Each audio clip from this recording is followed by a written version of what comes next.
మనిషి మాట అయినా మారిపోద్దేమో, దేవుని మాట అన్నట్టుకి మారని మాట. ఆయన అసలు మాట ఇచ్చాడా చేతిలోకి వచ్చేసినట్టే, ఫిక్స్. ఇంకా మనం ఆలోచిస్తాం మాట ఇచ్చేసాక, అయ్యి బాబు ఇలా మాట ఇచ్చేసాను, ఏం చేయాలి ఇప్పుడు, ఏం చేయాలి, అనవసరంగా మాట ఇచ్చేసాడు అని మనిషి అనుకుంటాడు. దేవుడు ఇంకా అలా కాదు. మాట ఇచ్చి పశ్చాత్తాపం ఉండదు, మాట ఇచ్చి అయ్యా అని 4 కోరుకోటాలు ఉండవు. ఇవన్నీ ఎవరి దగ్గర ఉంటాయి? మనుషుల దగ్గర ఉంటాయి, మన దగ్గర ఉంటాయి. దేవుడు మాట ఇచ్చి తప్పని వాడు, మాట ఇచ్చి నెరవేర్చివాడు.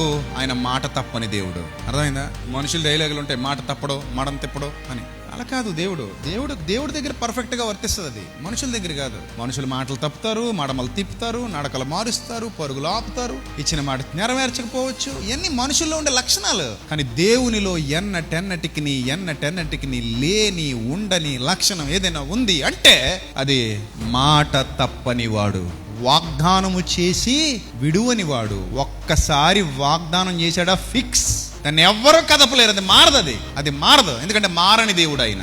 అంత గొప్ప ప్రేమామయుడు, కరుణా సంపన్నుడు.